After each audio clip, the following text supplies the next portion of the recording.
So the first time I felt close to being an explorer was when I was working out in northeast Greenland. It was actually when I was on a beer run to the local store. And when I say local, just to put things into perspective, it did take a helicopter to get there.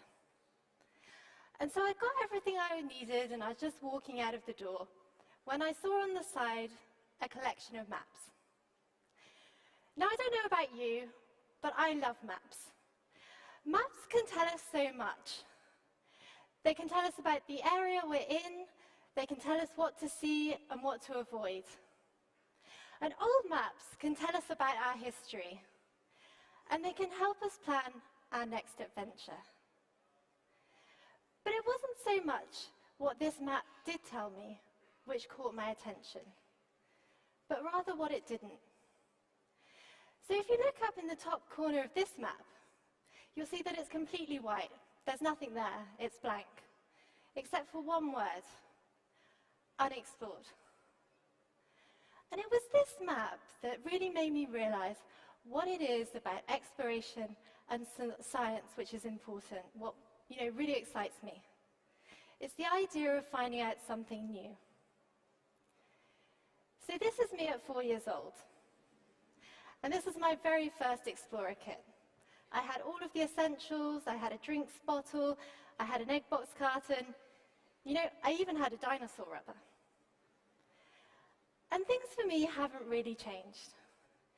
As part of medical and logistical support teams, I've had the opportunity to go and work in some remote and extreme environments.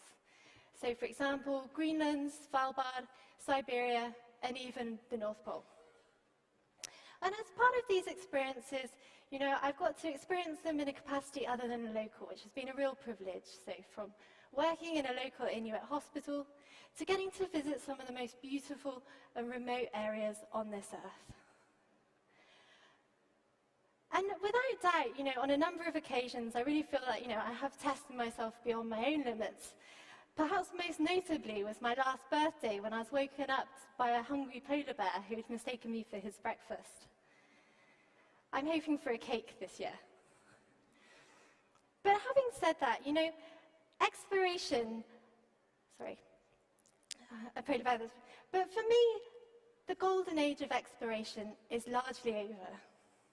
And from these experiences, I don't consider myself an explorer. They didn't make me feel like an explorer in the truest sense of the word. And when I had the opportunity to go to Antarctica last year, I would never have dreamt of comparing my experience to that of Scott or Amundsen. However, it was in Antarctica that I felt that I made my first real contribution to exploration in the truest sense. And that's because I was there working for the European Space Agency. And for me, space is that white area left on that map. It's the place that we still have left to explore. And our journey into deep space has already begun. It's already started. So down in Concordia, down in Antarctica, I was working at Concordia Station, which is a spaceflight analogue. And spaceflight analogues are essentially just any environment which in some way replicates space. And they're mainly used either for research or for astronaut training. And we have lots of different types of these environments, so from underwater ones to ones in caves to bed rest studies. And one crew even spent 500 days in a mock-up spaceship in a Russian car park, simulating a mission to Mars. And they can all tell us different things. But what's interesting about Concordia is the fact that the crew are isolated there for 9 months. And the reason for this is twofold. So the first is that it's an extreme environment. So this is a screenshot which I took during my overwinter, and it just gives you an idea of the kind of temperatures and the kind of climate that you experience during an overwinter at Concordia. So you might notice it's pretty chilly, say -80. And it didn't really get much above -70 for the entire overwinter that we were there. And the other thing is, you might notice the barometric pressure is also quite low. And that's actually because we're at altitude at Concordia. So it's a bit like living at the top of Mont Blanc. And the other thing is the long polar night. So I went for 105 days without seeing the sun at all. And this picture was actually taken around lunchtime during the long polar night. And I'm actually the little light that you can see at the bottom of the station there. And you know, it's a strange thing to lose the sun. The sun is that familiar thing that we see wherever we go traveling, you know, wherever we go in the world. It sort of reconnects us with life back home. And to lose that, it really did feel like we're on a different planet, that we were somewhere new. And I guess that's why a lot of people refer to Concordia as White Mars. So that's why, it's both the extreme environment and the long polar night, which is why we're completely isolated at Concordia. And that's even in case of emergency. So if you look up at the International Space Station, if astronauts are to have a medical problem, we can normally evacuate them within half a day. This won't be the case as we go further into space, because you know, we won't be able to get people back so quickly. And that's what's interesting about a platform like Concordia.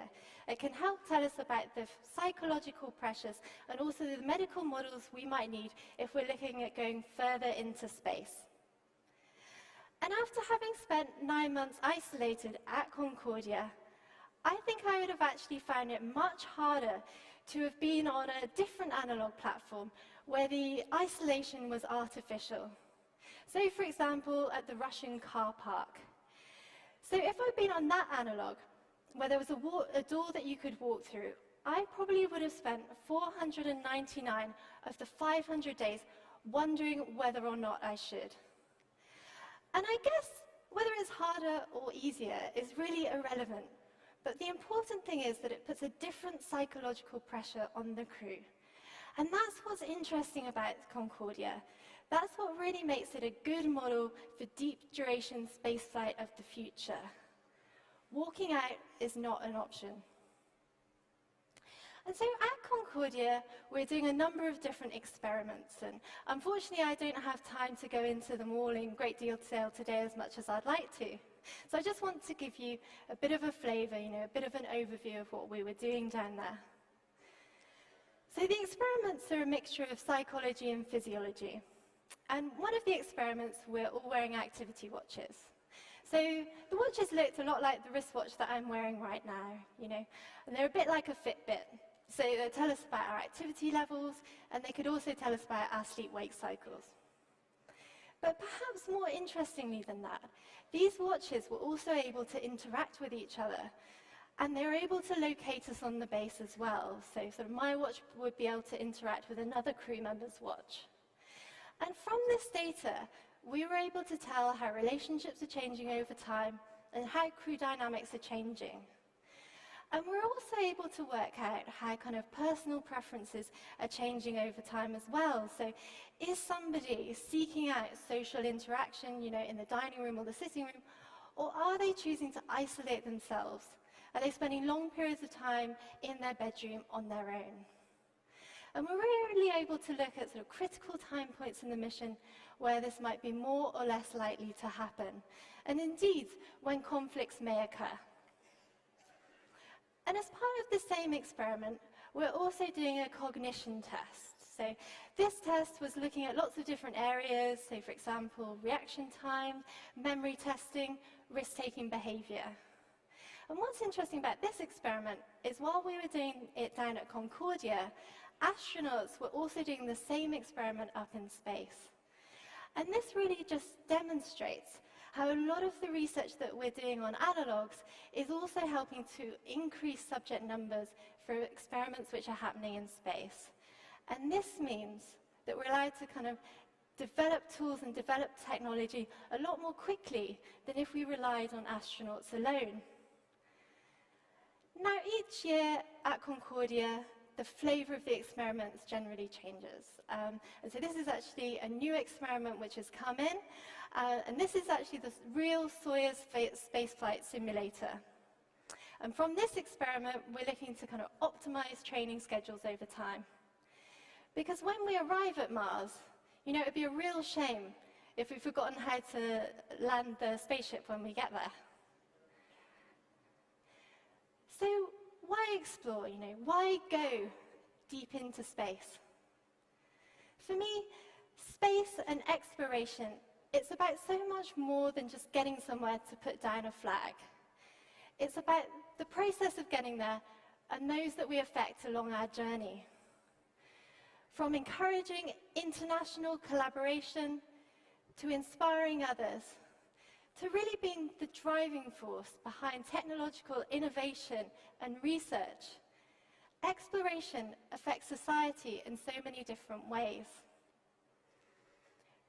So just 50 years after Amundsen reached the pole, Yuri Gagarin left for space.